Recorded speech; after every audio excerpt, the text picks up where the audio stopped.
Cold, stiff corpses lay discarded in mud mixed with blood. Their uniforms and boots were not wasted. Even filthy and riddled with bullets, soldiers would strip them off for reuse. Those cheap black wooden coffins were the last shred of dignity the German army granted them. No one remembered who they were, nor did anyone care. The brutality of the battlefield was known only to the soldiers who survived it. The blood-soaked uniforms were packed and loaded onto trains, eventually transported back to military clothing factories in the rear. Workers would pour copious amounts of bleach to wash away the bloodstains and grime. Once dried, they would mend the torn and damaged areas. These garments, stripped from fallen soldiers, would eventually be worn again by new troops marching into battle, a cycle reminiscent of life itself. In 1917, Germany was deep within World War I. The battlefield was already strewn with the bodies of German soldiers. Facing an unwinnable situation, troops were still ordered to crawl out of their trenches and charge the French forces. Some soldiers were struck down by bullets the moment they emerged. Even though the soldiers were filled with fear of death, they dared not retreat a single step. It was either kill the enemy and win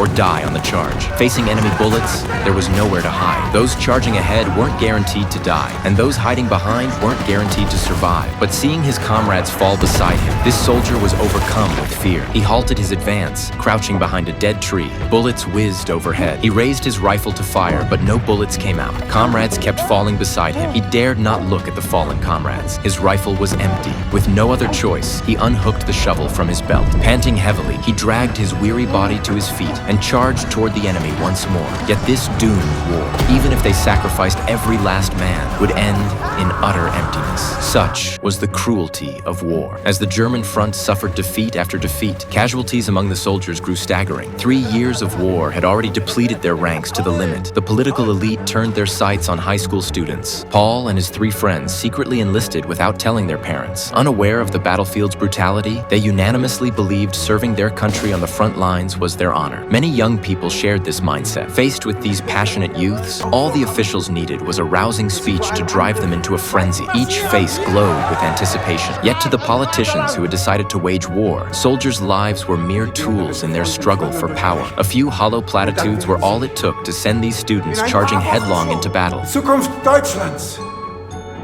liegt in den Händen seiner größten Generation. Meine Freunde, das sind Sie! Darum auf in den Kampf!